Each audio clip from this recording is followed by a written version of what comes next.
Hey guys, it's AJ Galka, President 2022 to 2023.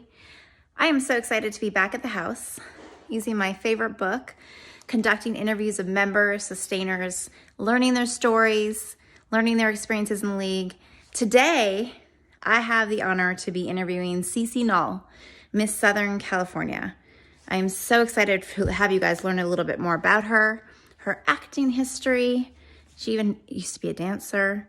So fun stuff to come. Listen in, and I hope you guys enjoy as much as I do learning about the amazing women in our junior league.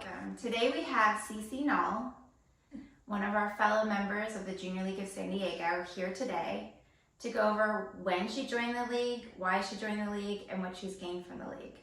Thank you so much, Cece, for making time for us. No problem. It's a pleasure to be here. So how many years have you been in the league? I've been in the league for 6 active years, 7 including my provisional year. And what made you join? You know, I was new to San Diego. I'd moved down to San Diego from LA, where I'd lived for almost 15 years. And I really wanted to make friends. And I wanted to make friends with women who shared the same interests that I did, like philanthropy and volunteering.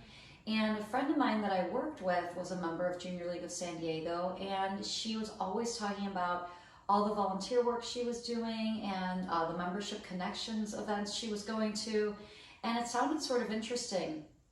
But to be honest, I was a little shy and like kind of apprehensive about joining because I didn't know anybody and that sort of thing.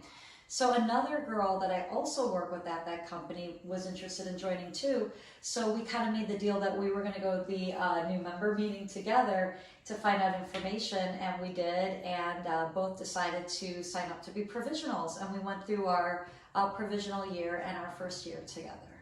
That's so great. So many amazing friendships and connections are made during that provisional year because it feels so intensive.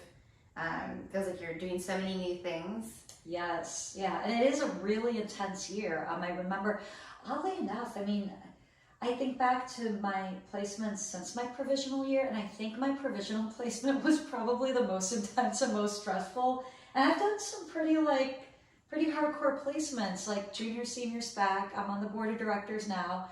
So, I guess I would spin that into advice. If you're a provisional member and you feel like it's kind of a lot right now, stick with it, because once you get past that provisional year, you're going to have your challenges. I won't sugarcoat that, but it's going to get a little bit better. I think your provisional year, we just try to teach you so much about everything that the league does and get you involved in as many aspects of the league as possible. But as you journey on in the league, you'll get more focused. It'll be a little bit easier to manage, I think. Good points. Yeah. So I'd love to know, out of your 6 years of being in the league, what is your favorite memory out of everything you've done and explored? My favorite memory actually goes back to my provisional year. So we had the Food and Wine Festival that year, and the provisionals are expected to work it. And I got put at the table with cake. I'm not sure why we had cake there. There's a reason we had cake. I don't really remember why.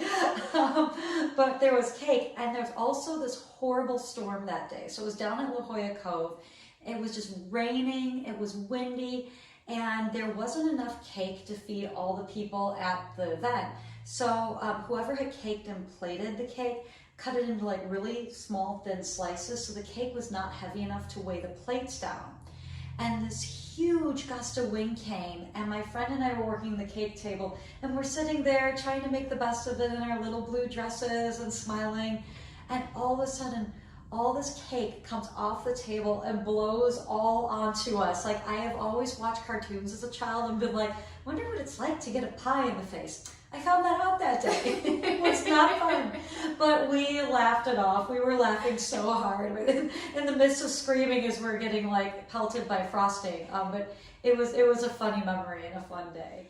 Who is a woman that you admire or look up to, and why do you particularly look up to her? Gosh, okay, well, I definitely have to say Dolly Parton. I love Dolly Parton. I've loved Dolly Parton since I was a little girl, and I watched 9 to 5. I was probably about 5 when I first saw that movie. I love the song from it. I just thought it was such a fun song. I like danced around my living room. I don't know that I actually knew what that movie was about at that age, but I think it's super cool that that was a movie I was really into for whatever reason, whether it was the music or I like Dolly Parton's character in it, just because it's a movie about strong women building a place for themselves in corporate America, and watching that movie as an adult, I'm like, wow, that's pretty cool. I liked that when I was so young.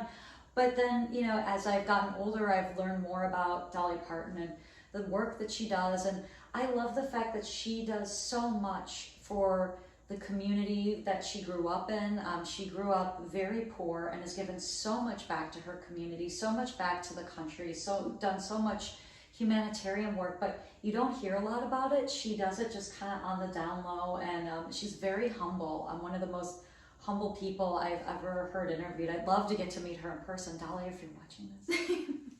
So last but not least, I'd love to hear either a quotation or a story of something that inspires you, keeps you on track, and motivated. You know, one that comes to mind is I had the amazing opportunity to work with Jane Seymour, the actress. She is a phenomenal woman if I have ever met one.